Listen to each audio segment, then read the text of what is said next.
আজ বানাবো ফুলকপি আর সয়াবিন দিয়ে রসা। চলো দেখে নেওয়া যাক কিভাবে এটা বানায়।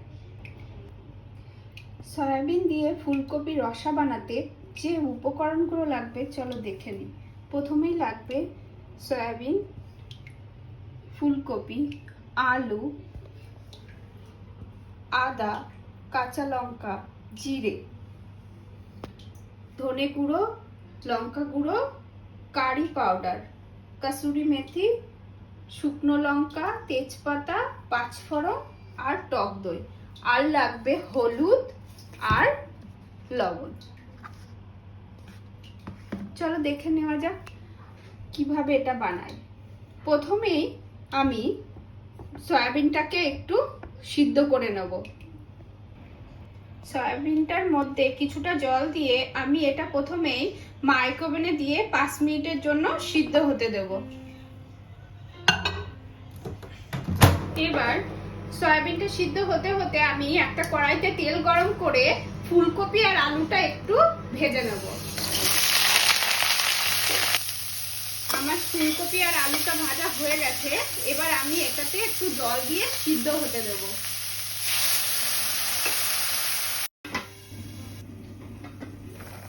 আমার আলু আর ফুলকপিটা একটু সিদ্ধ হয়ে গেছে। এবার আমি একটা পাত্রে এটা নামিয়ে রাখবো। এবার কড়াইতে আবারও একটু তেল গরম করে আমি যে সয়াবিনগুলো সিদ্ধ করে রেখেছিলাম সেগুলো থেকে জল ঝরিয়ে একটু চিপে রেখেছি। এবার ওইগুলো তেলের মধ্যে দিয়ে একটু ভেজে নেব। ভাজার সময় আমি একটু হলুদ আর একটু লবণ এটাতে দিয়ে দিচ্ছি।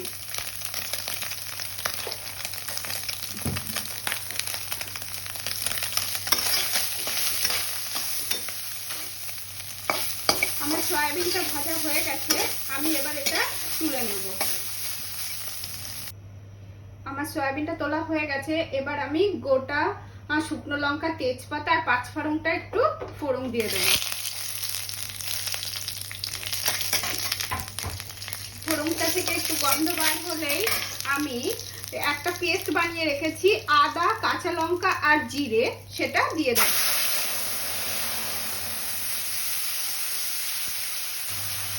এবার আদা, জিরে আর কাঁচা লঙ্কাটা একটু কষানো হয়ে গেলে আমি একটা টক দই, ধনে গুঁড়ো, লঙ্কার গুঁড়ো আর কারি পাউডার দিয়ে একটা পেস্ট বানিয়ে নিচ্ছি। এবার আমার আদা, কাঁচা লঙ্কা, জিরে পেস্টটা একটু কষানো হয়ে গেছে। এর মধ্যে আমি টক দই পেস্টটা দিয়ে দেবো। দিয়ে আবার একটু কষিয়ে নেব।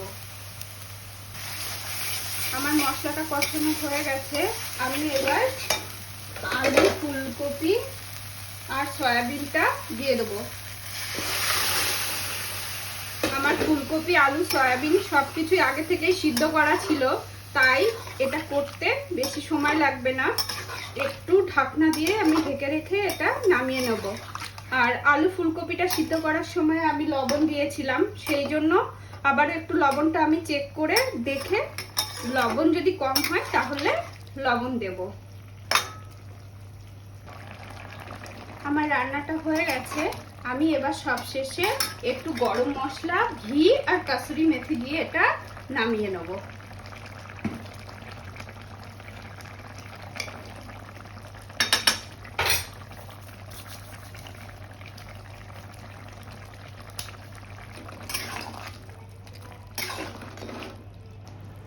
আমার ফুলকপি দিয়ে সয়াবিনের রসা রেডি।